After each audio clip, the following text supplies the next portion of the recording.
Ipinahayag ng mga Israelita ang kanilang mga kasalanan. Ikasyam na kabanata. Nang ika-24 na araw ng buwan ding iyon, nagtipon ang mga Israelita para mag-ayuno. Nagdamit sila ng sako at naglagay ng alikabok sa kanilang ulo. Hindi nila isinama sa pag-aayuno ang mga dayuhan. Tumayo sila at ipinahayag ang kanilang mga kasalanan at ang mga kasalanan ng kanilang mga ninuno. Nakatayo sila sa loob ng 3 oras habang binabasa sa kanila ang kautusan ng Panginoon na kanilang Diyos. At sa loob din ng 3 oras, ipinahayag nila ang kanilang mga kasalanan at sumamba sa Panginoon na kanilang Diyos. Ang ibang mga Levita ay nakatayo sa hagdanan at malakas na nananalangin sa Panginoon na kanilang Diyos. Sila ay sina Jeshua, Bani, Kadmiel, Shebania, Buni, Sherebia, Bani, at Kenani. At ang mga Levita na tumawag sa mga tao para sumamba ay sina Jeshua, Kadmiel, Bani, Hashabneya, Sherebia, Hodia, Shebania, at Petahia. Sabi nila, "Tumayo kayo at purihin ang Panginoon na inyong Diyos na walang hanggan." Pagkatapos sinabi nila, "O Panginoon, kapuri-puri po ang inyong pagiging makapangyarihan. Hindi ito mapapantayan ng aming pagpupuri. Ikaw lang po ang Panginoon. Ginawa niyo ang kalangitan, ang lupa, ang dagat, at ang lahat ng mga naroroon. Binigyan niyo po ng buhay ang lahat ng inyong nilikha, at sinasamba kayo ng mga anghel sa langit. Kayo ang Panginoong Diyos na pumili kay Abram at naglabas sa kanya sa Ur na sakop ng mga Kaldeo. At pinangalanan niyo siyang Abraham. Nakita niyong tapat siya sa inyo, at gumawa kayo ng kasunduan sa kanya na ibibigay niyo sa mga lahi niya ang lupain ng mga Kananeo, Heteo, Amoreo, Perezeo, Jebuseo at ng mga Gergaseo, at tinupad po ninyo ang pangako niyo dahil matuwid kayo. Nakita niyo po ang pagtitiis ng aming mga ninuno sa Ehipto. Narinig niyo ang paghingi nila ng tulong sa inyo noong naroon sila sa dagat na pula. Gumawa kayo ng mga himala at kamanghamanghang bagay laban sa Faraon at sa lahat ng mga opisyal niya at tauhan, dahil nalalaman niyo kung paano nila inapi ang aming mga ninuno. At ang inyong pangalan ay tanyag hanggang ngayon.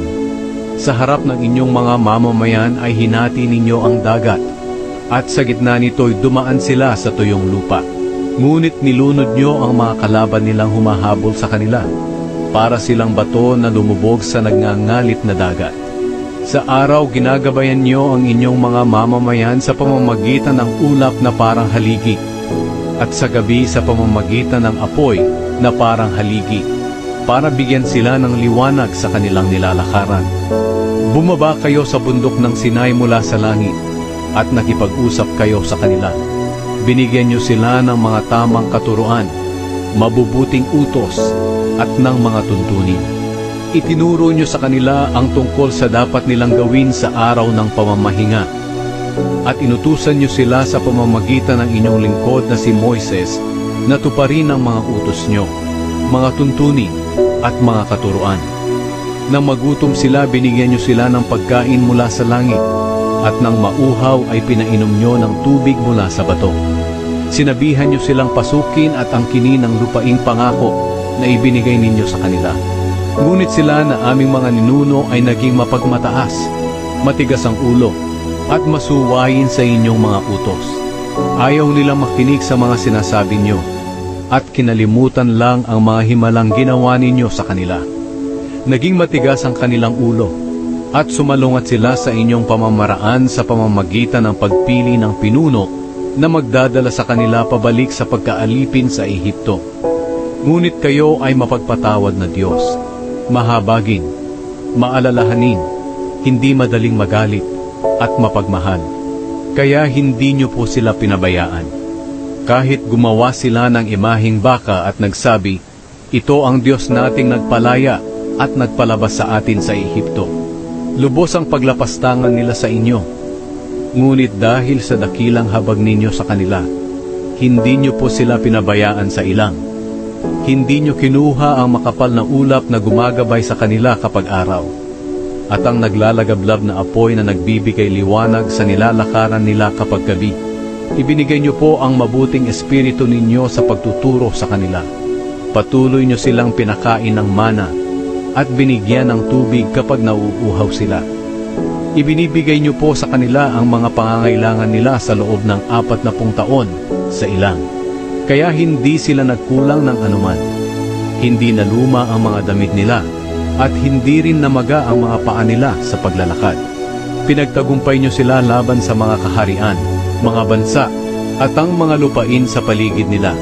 Sinakop nila ang lupain ng Heshbon na pinamamahalaan ni Haring Sihon at ang lupain ng Bashan na pinamamahalaan ni Haring Og.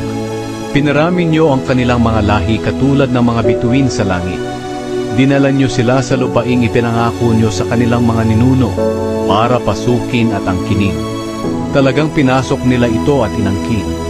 Pinagtagumpay niyo po sila laban sa mga Kananeo na nakatira sa lupaing iyon.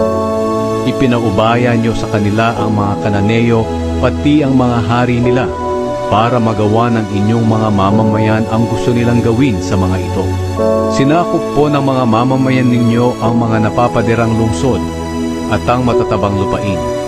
Inangkin din po nila ang mga bahay na punong-puno ng magagandang bagay, mga balon, mga ubasan, mga taniman ng olibo, at napakarami pang ibang punong kahoy na namumunga. Kumain sila hanggang sa mabusog sila at naging malusog ang kanilang katawan. Nagalak sila sa napakabuting ginawa ninyo sa kanila. Pero sa kabila ng lahat, sumuway at lumabag po sila sa inyo.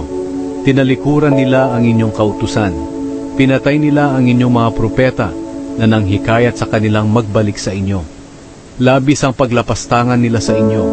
Kaya ipinaubaya niyo po sila sa kanilang mga kalaban na nagpahirap sa kanila. Pero nang nahihirapan na sila, humingi sila ng tulong sa inyo. At pinakinggan niyo pa rin sila riyan sa langit. At sa laki ng inyong habag, binigyan niyo sila ng mga pinuno na magliligtas sa kanila sa kamay ng kanilang kalaban. Pero kapag mabuti na ang kalagayan nila, gumagawa na naman sila ng masama sa inyong harapan. At ipapaubaya niyo sila sa kamay ng mga kalaban nila para pamunuan sila. At kapag nanalangin na naman sila para humingi ng tulong niyo, pinapakinggan niyo sila riyan sa langit. At sa inyong habag palagi niyo silang inililigtas. Pinaaalalahanan niyo po sila na tumupad muli sa inyong kautusan. Pero naging mapagmataas sila at hindi nila tinupad ang inyong mga utos. Nagkasala sila laban sa inyong mga utos na nagbibigay ng totoong buhay sa tumutupad nito. Sa katigasan ng kanilang mga ulo tumalikod sila sa inyo at ayaw nilang makinig sa inyo. Sa napakaraming taon, tiniis ninyo sila at pinaalalahanan ng espiritu ninyo sa pamamagitan ng mga propeta. Pero hindi nila ito pinansin, kaya ipinaubaya nyo sila sa mga mamamayang nasa paligid nila. Ngunit dahil sa laki ng inyong habag, hindi nyo sila pinabayaan o lubos na ipinahamak. Dahil mahabagin at maalalahanin kayo, O Diyos. Kayo na aming Diyos ay makapangyarihan at tunay na kamangha-mangha. Tinutupad po ninyo ang inyong kasunduan at ipinapakita ang inyong pag-ibig. Ngayon huwag po ninyong baliwalain ang aming mga pagtitiis. Nagtiis kaming lahat na inyong mamamayan, pati ang aming mga hari, mga pinuno, mga pari, mga propeta at mga ninuno, mula pa ng panahong pinahirapan kami ng mga hari ng Assyria hanggang ngayon. Matuwid ang ginawa niyong paghatol sa amin. Matapat kayo sa amin pero kami ay mga makasalanan. Ang aming mga hari, mga pinuno, mga pari at mga ninuno ay hindi tumupad sa inyong kautusan. Hindi pinansin ang inyong mga utos at mga babala, kahit mayroon silang sariling kaharian at nakakaranas ng labis ninyong kabutihan, at kahit binigyan niyo sila ng malawak at matabang lupain, hindi pa rin sila naglingkod sa inyo at hindi tumalikod sa masama nilang pag-uugali. Ito po ang dahilan kaya kami mga alipin ngayon sa lupaing ito na ibinigay nyo sa aming mga ninuno, kung saan makakakain sila ng mga ani nito at ng iba pang mabubuting produkto nito. Ang masaganang ani ng mga lupain ay napupunta sa mga hari na pinaghari nyo sa amin. dahil sa aming mga kasalanan. Ginagawa nila ang gusto nilang gawin sa amin at sa mga alaga naming hayop, at sobra-sobra ang aming pagtitiis. Gumawa ng kasunduan ng mga tao. Dahil dito, kami pong mga Hudyo ay gumawa ng isang matibay na kasunduan. Isinulat ito at pinirmahan ng aming mga pinuno, mga pari at mga Levita.